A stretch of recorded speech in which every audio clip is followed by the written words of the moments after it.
प्रदेश के मुख्यमंत्री सुखविंदर सिंह सुक्खू जी की अध्यक्षता में हुई है और कुछ महत्वपूर्ण फैसले जो है वो कैबिनेट में लिए गए हैं, जिसमें सबसे पहला फैसला जो लिया गया है कि जो हमने चुनाव में वायदा किया था कि हम जो पुरानी पेंशन जो है बहाल करेंगे और जिसको हमने पहली कैबिनेट में जो है मंजूरी की है, आज कैबिनेट ने विधिवत रूप से ओपीएस को आज लागू करने का फैसला किया है।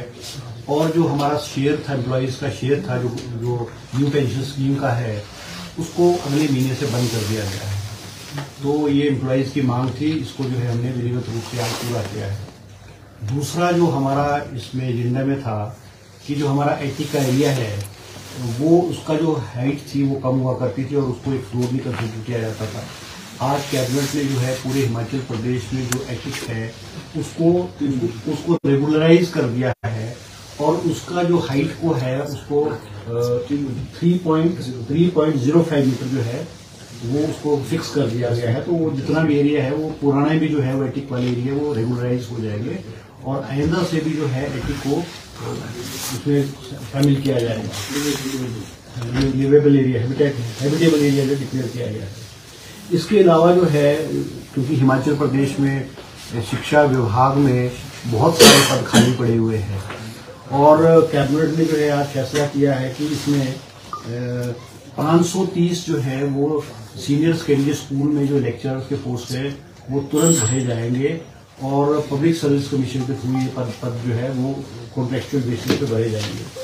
इसके अलावा 2 पोस्टें जो हैं वो डीएसपी की जो है वो सैंक्शन की है और कैबिनेट के थ्रू पब्लिक सर्विस कमीशन के थ्रू जो है इसको जो है भरा जाएगा। इसके अलावा जो है वो जो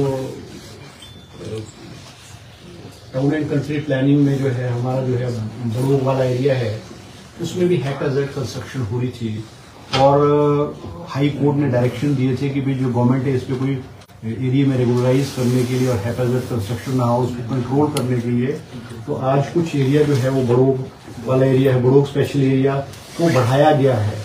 इसमें जो है इसको बढ़ाया गया है ताकि जो है हैकाजेड कंस्ट्रक्शन को जो है वहां पर रोका जाए।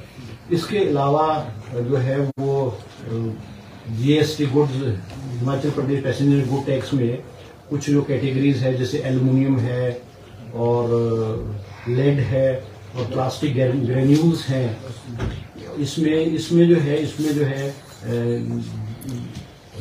जो 50 पैसे पर किलो जो है उसके ऊपर जो है वो लगाया गया है।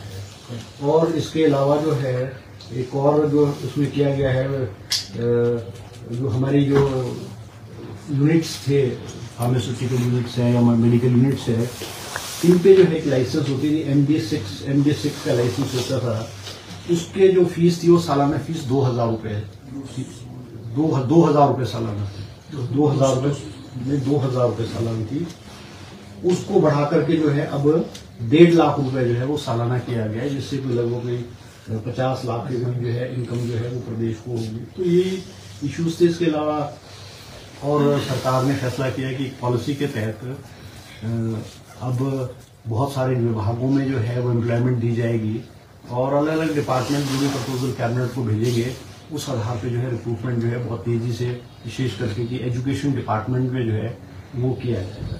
ये कुछ जो इम्पोर्टेंट डिसीजंस थे वो लिए गए। इसके अलावा जो है आर्म्सडेल की जो बिल्डिंग है फेज 3 है उसको भी रेगुलराइज नहीं की थी क्योंकि उसकी हाइट्स जो फ्लोर्स हैं वो बढ़ गए थे।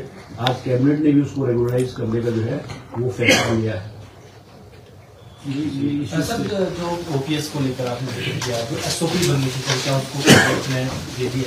नहीं, आज कैबिनेट ने एसओपीज के को मंजूरी दे दी है और सबसे बड़ी बात है कि हमने जो हमारा जो कॉन्ट्रीब्यूशन थी एम्प्लॉइज की सैलरी से जो एनपीएस में जमा की जाती थी, एनपीएस फंड में, वो अगले महीने से बंद हो जाएगी। इसका मतलब के खाते हैं सर वो इस महीने से। हाँ, सर कोविड के गाइडलाइंस भी कुछ आज कोविड पे भी हेल्थ डिपार्टमेंट ने आज मंत्रिमंडल में कोविड के बारे में भी विस्तृत जानकारी दी गई और प्रदेश के जो हॉस्पिटल है, मेडिकल कॉलेजेस है और मुख्यमंत्री ने और कैबिनेट ने कहा है कि हेल्थ डिपार्टमेंट को, क्योंकि कोविड के जो केसेज है वो हिमाचल प्रदेश में बढ़ रहे हैं, तो उसको कंट्रोल करने के लिए जो है वो विस्तृत उन्होंने किया गया है और कैबिनेट ने वेंटिलेटर्स की किया क्वेश्चन है, स्टाफ की किया क्वेश्चन है, ऑक्सीजन की किया क्वेश्चन है।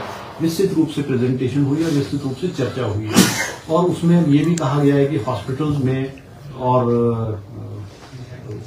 मैंडेटरी किया गया है कि मास्क लगाना जो है वो मैंडेटरी किया गया, और फिर दोबारा से एक हफ्ते बाद दोबारा से जो है इसकी रिव्यू जो है कैबिनेट और मुख्यमंत्री जी रिव्यू करेंगे। और अगर ये केसेस कंट्रोल में नहीं आए तो हो सकता है सरकार को जो है वो और उसमें रिस्ट्रिक्शन लगानी पड़ेगी। अभी तक की जो टोटल 440 न्यू कोविड केसेस जो है पॉजिटिव आए हैं और 220 रिकवर हुए हैं। No death during the past 24 hour in the state. No active case in the state is 2145। क्योंकि हिमाचल प्रदेश में जो केसेस जो आ रहे हैं इसलिए भी आ रहे हैं क्योंकि हिमाचल प्रदेश में जो टेस्टिंग है वो as compare to other states जो है वो बहुत ज्यादा टेस्टिंग की जा रही है, इसलिए हिमाचल प्रदेश में कोविड के जो केसेस वो सामने आ रहे हैं। मतलब ये है कि कोविड में एवरीथिंग इज कंट्रोल, कोई पैनिक होने वाली डरने वाली कोई ऐसी बात नहीं।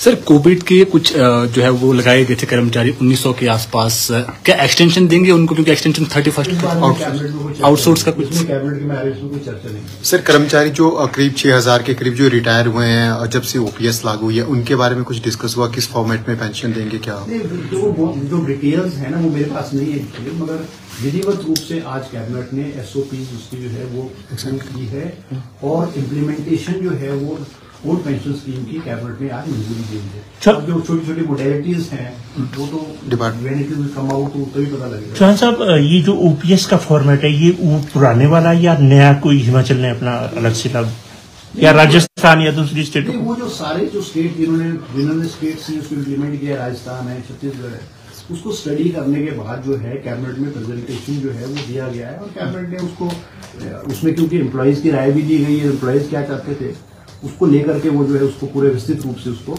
मंजूरी दी। सर, नोटिफिकेशन भी आज ही आ जाएगी? अब नोटिफिकेशन में तो टाइम लगेगा, तो नोटिफिकेशन तो आज नहीं होगी, तो कैबिनेट अभी खत्म हुई, तो 5वीं बजी है, मगर it has been approved and notification तो आ ही जाएगी। ठीक है, थैंक यू सर।